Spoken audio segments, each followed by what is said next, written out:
Hello everyone, this is Gorax and today I'm gonna show you how much power Dark Lady brings to your Season 1 summons. What you can see here is Continental Challenge Vasca boss. We're gonna use just her as a support. This team will be built around Levanis, utilizing Gorax, which is remain a player, so we don't need to worry about Ursula's missing, which is remain. We have a lot of AoE damage, we have double buff prohibition, we can destroy Vasca. So those of you who have not yet went for Dark Lady, but you have Levanis with her exclusive artifact, you might consider going for that because this team is doing way more damage than any other variant of the Vasca team, and you'll see that I can do over 500 million damage here. This team is also not using conventional healer.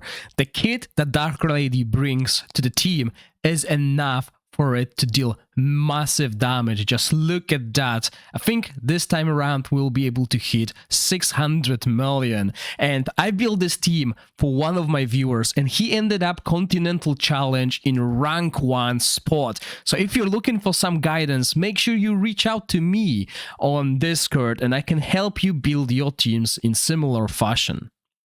So yeah, this is not your usual Season 2 stuff. This is back to Season 1. We're back in the future. So, or rather, in the past. So let's have a look at what we've done. If you remember, this was what we were running in Season 1, but instead of the Dark Lady, we were using Torrent. Now this is a high-end team. While Levanis doesn't have any inspiration, we do have the Dark Lady fully maxed out, as I believe she's a really monster even in PvP, and she's quite important going forward.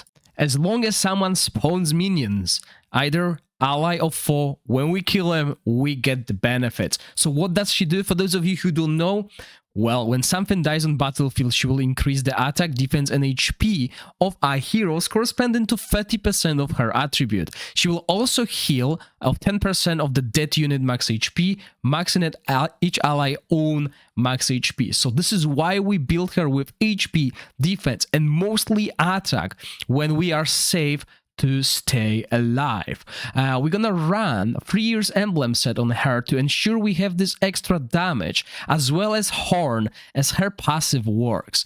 Her ultimate will apply buff prohibition. This has 100% chance. The 75% chance without inspiration only is for the dispel of all buffs and shields. So her inspirations are really important and make her really powerful. Inspiration 1 will inflict healing prohibition.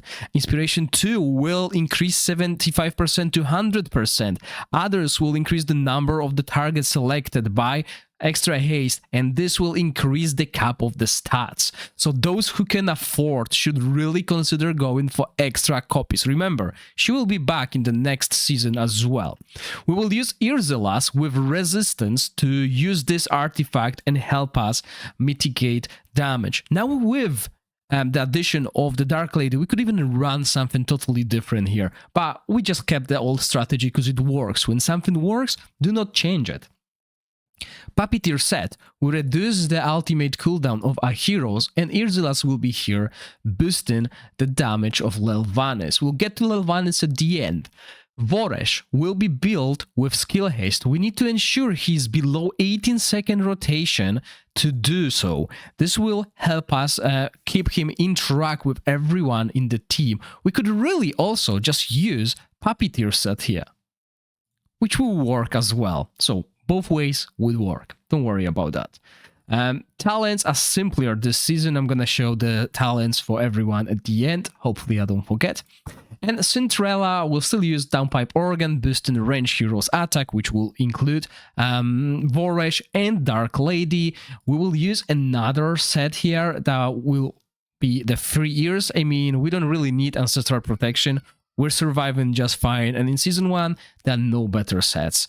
So we will also use Mountain Echo just for extra survivability, and we build her with as much attack as possible.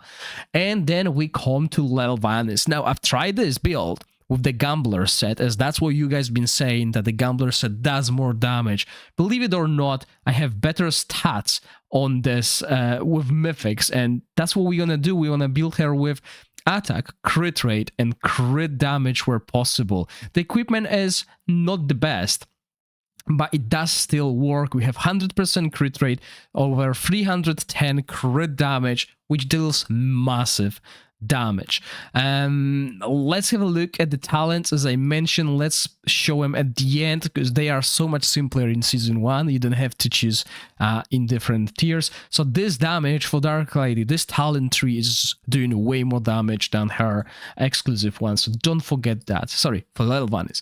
For the Dark Lady, we're gonna go for this to increase reduce the target's resistance and increase our accuracy, so we don't need to build her with that much accuracy. Everything else is really not that great. This season we don't have access to the gloves that boost damage when we apply shield, etc., so it's not really mandatory.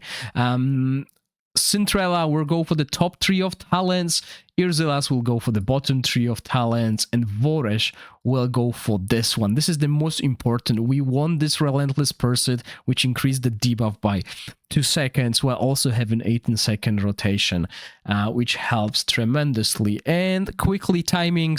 And here are the timings for you. Cinderella will be on default. We want her to do that. Everyone else will be on 18-second rotation.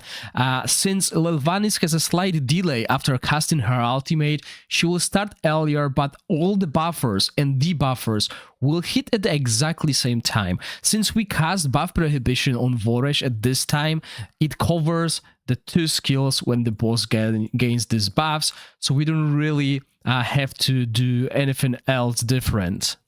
For the Dark Lady, and we just keep it in sync, so she does AoE damage as well.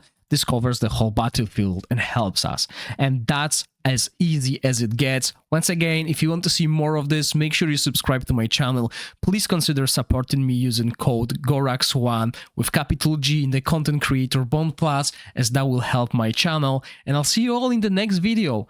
Bye!